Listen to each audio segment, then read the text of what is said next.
Hi, this is David with David's Tutorials.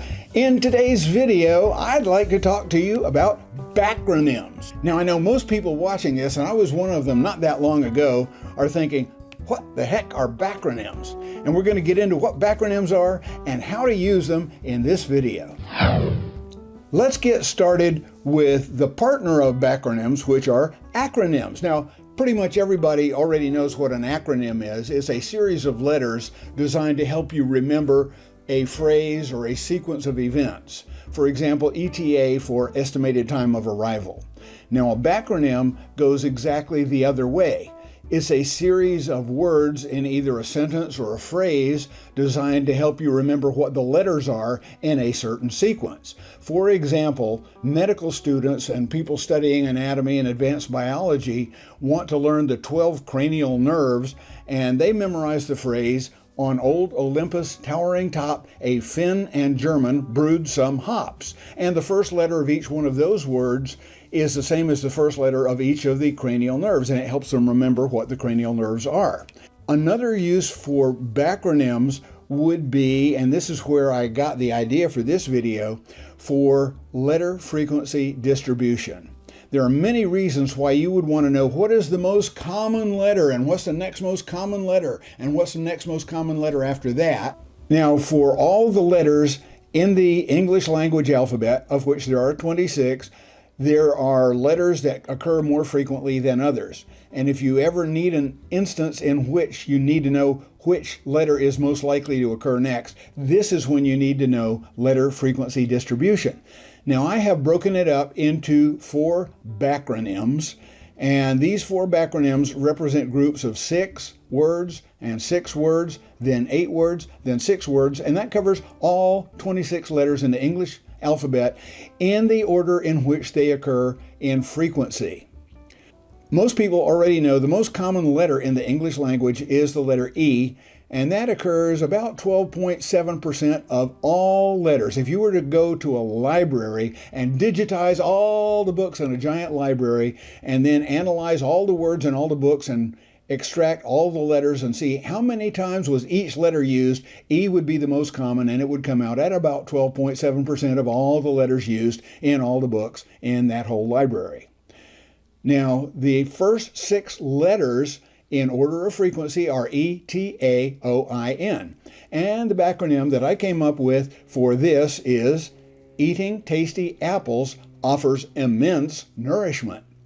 That's a pretty good one, isn't it? And the picture will help you remember it. Eating tasty apples offers immense nourishment.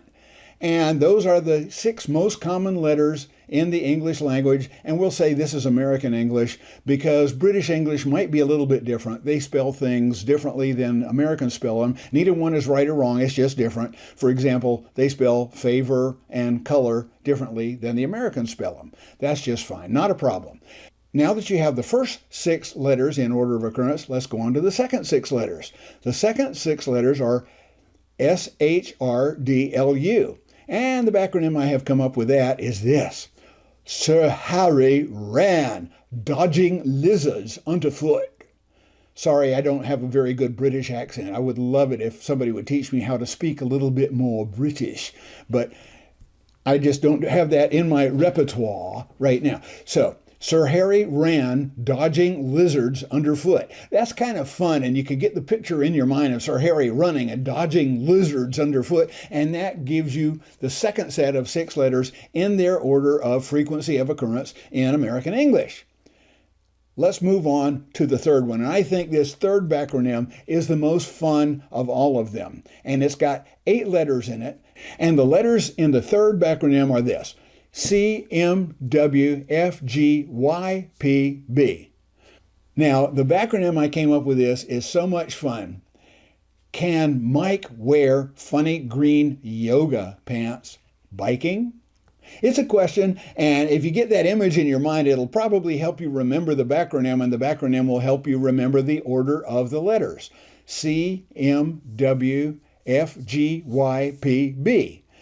And I have used this a lot in the last couple of weeks when I am playing online equivalent of Wordle I think it's called Wordly, and it has helped me get words a lot more quickly than I would otherwise without knowing which letters are more common. And the last backronym I have is for the final group of 6, which is VJKXQZ. And the backronym I have for that is Veterinarian Jimmy Kirk X-rays Quiet Zebras. Isn't that fun? Veterinarian Jimmy Kirk X-rays Quiet Zebras. And that way you know the last and least frequently used letters in American English are V, J, K, X, Q, and Z. Now, there are some sources that have J and K switched, but good grief.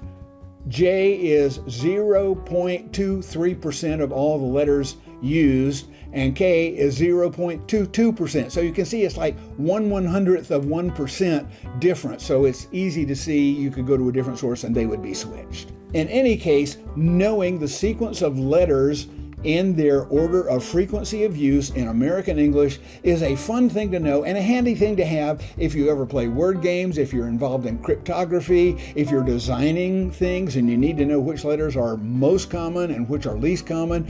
It can come in really handy. So have fun with this, enjoy it, leave me a comment down in the comment section below, give me a thumbs up to let me know you thought this was a fun video and to let the YouTube robots know that they should recommend this video to other people.